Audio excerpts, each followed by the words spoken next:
By the time we returned for the final night, a heavy sense of dread had settled in our minds. The events of the previous evening still haunted us, those mannequins that seemed to watch us, their subtle movements, the unshakable feeling that we were not alone in that building. Tonight, we were determined to find answers, but a gnawing fear persisted. What if we found something worse? This time, we weren't going in blind.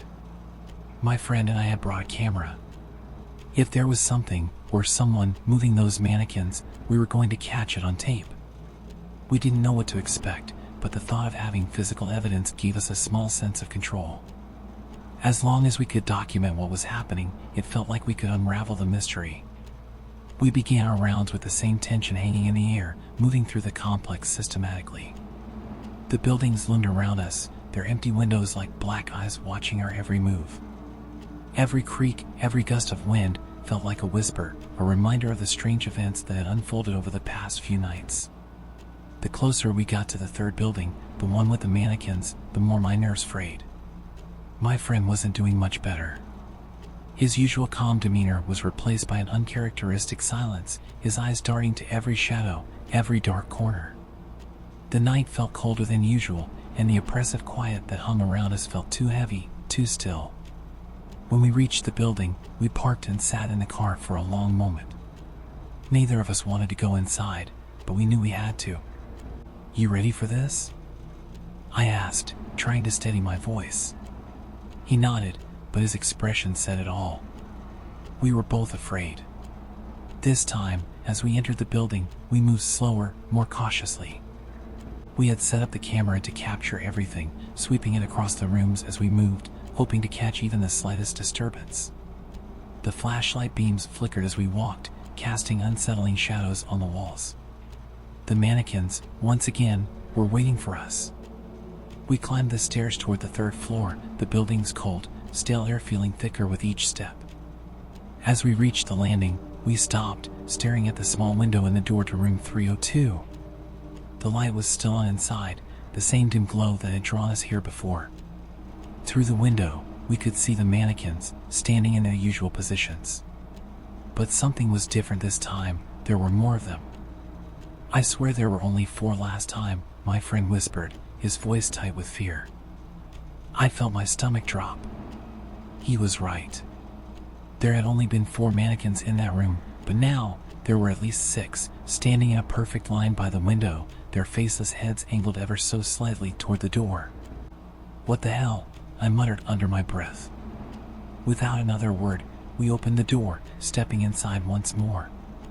The room was cold, unnaturally cold for a school building that should have been locked up and empty for the night. The mannequins stood there, eerily still, but now that we were closer, something felt even more off. Their positions were too precise, too deliberate, as if they had been placed there with intention. We set the camera down on a desk, making sure it was focused on the mannequins. My friend moved closer to the figures while I stood near the door, keeping watch. The silence in the room was suffocating, the only sound the faint hum of the overhead light. "Let's check the other rooms," I suggested, hoping to get out of that space for just a moment.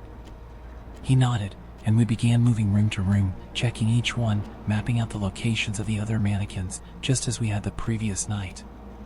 But there was something wrong this time, something that neither of us wanted to acknowledge. In every room we entered, there were more mannequins than we remembered. The figures seemed to have multiplied, filling spaces that had been empty before. Each time we turned a corner or entered a new room, we found them standing there, their wooden bodies casting long, twisted shadows under our flashlights. It felt as though they were following us. As we reached the final room, my heart pounded in my chest, the sense of unease almost unbearable. We stood in the doorway, staring at the last group of mannequins. But before either of us could step inside, something happened that made my blood run cold. The light in the hallway flickered, just for a second, but long enough for us to notice. And in that brief flash of darkness, I could have sworn I saw one of the mannequins move. "Did you see that?" I whispered, my voice trembling. My friend didn't respond. His face had gone pale, his eyes wide with fear. Slowly, he reached for his phone, pulling up the camera feed. We watched in silence as the footage replayed on the small screen. At first, Nothing seemed out of the ordinary. The camera had been focused on the mannequins in room 302 the entire time, capturing their still, unmoving forms. But then, as the minutes ticked by, we saw it. A subtle shift. One of the mannequins, a figure near the back, moved. It was almost imperceptible, just a slight tilt of the head, but it was there. Then, another mannequin shifted, its arm moving ever so slightly. And then another. The movements were slow, almost methodical, as if they were trying not to be seen. We stared at the screen in disbelief, frozen in place as the mannequins continued to move in the video, inching closer to the camera. "That's not possible," my friend whispered, his voice barely audible. But it was. And we had the proof. Without saying another word, we grabbed the camera and backed out of the building as quickly as we could. The mannequins didn't follow us, but their presence lingered, that cold, oppressive feeling sticking to us like a shadow.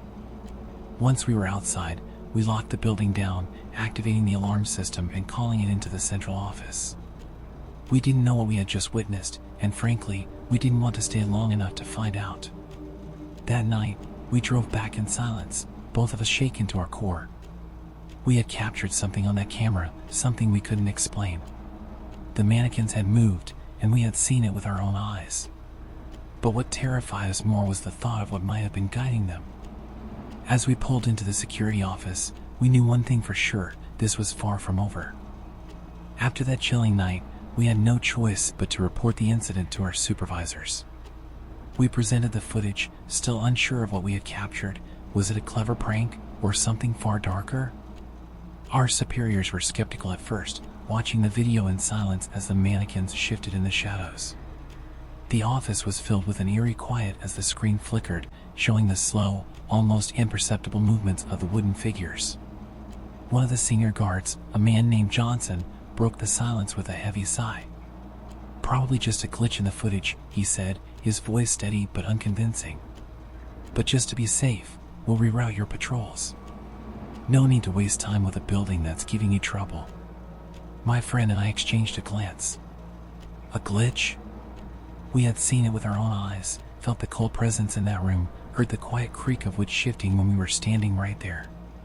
But we were exhausted, drained from the endless nights of fear and the haunting image of those mannequins in our minds. At that point, neither of us had the energy to argue. The decision was made quickly. The building with the mannequins was off limits during night patrols. We were relieved, but a part of me felt like we had left something unfinished, like there was a story in that building we had only just begun to uncover. Whatever had been moving those mannequins, whatever strange force had lingered in that school, it was still there. Watching. Waiting. For the next few weeks, things were uneventful. Our new patrol routes felt routine, almost boring, but that was a relief. The quiet monotony of walking through empty buildings, the predictable hum of the fluorescent lights, the soft buzz of our radios, these familiar sounds were a comfort. I could feel the tension slowly lifting from my shoulders, though the memory of that night never fully faded. It clung to me like a shadow, always present in the back of my mind.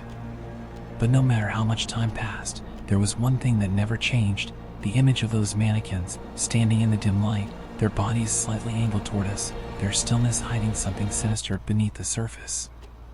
Every night I lay in bed, I could see them. Their faceless heads, their stiff arms, their cold, lifeless forms, yet I knew they weren't as lifeless as they seemed. My dreams became haunted by that school, by those figures lurking in the dark hallways. One night, months later, my friend and I were working a particularly quiet shift. The air was heavy with summer heat, and the city felt like it was holding its breath. We were sitting in the break room, sipping coffee and making small talk, when the conversation drifted back to the building. Neither of us had mentioned it in weeks, both trying to forget, but that night, it seemed like the perfect opportunity to finally face the lingering questions we had left unanswered. "Do you think it was a prank?" I asked, half hoping he would say yes. He shook his head slowly. "I don't know, man. That didn't feel like a prank. It felt wrong." I nodded, feeling the familiar weight of fear settle into my chest. "Yeah, I've been thinking the same." We sat in silence for a few minutes, the hum of the vending machine the only sound in the room. I could tell he was wrestling with something, a thought or a memory that he wasn't sure how to put into words. "I've been having nightmares," he finally admitted, his voice low. I looked at him, surprised but not shocked. "Me too." He glanced at me, relief flickering across his face. "They're always the same. I'm back in that building, and the mannequins, they're moving. But not like before. This time, they're coming toward me. Slowly. And I can't move. I can't do anything but watch." A chill ran down my spine. I had been having the exact same dream. Over the next few weeks, the nightmares continued. Every time I closed my eyes, I was back in that school, back in that dimly lit room, watching the mannequins move while I wasn't looking. Sometimes they would be in the corners of my vision, just barely shifting, and other times they would be right in front of me, their wooden hands reaching out. I would wake up drenched in sweat, my heart pounding, the sense of dread lingering long after the dream had ended. It was as if that building had left a permanent mark on us. Even though we had physically left it behind, its presence still haunted our minds, creeping into our thoughts when we least expected it. My friend and I stopped talking about it altogether, both too afraid to give it any more power over us. Months turned into years, and the memory of the mannequins began to fade into the background of my life. I got a new job, moved to a new city, and for a while, it felt like I had finally escaped. But even now, every once in a while, I'll catch a glimpse of something out of the corner of my eye, a shadow that doesn't belong, a figure standing just a little too still, and it all comes rushing back. I'll never know what was really happening in that building.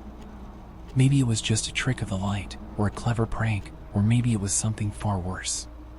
But one thing is for certain, I will never forget the feeling of being watched by something I couldn't explain, something that defied logic and reason.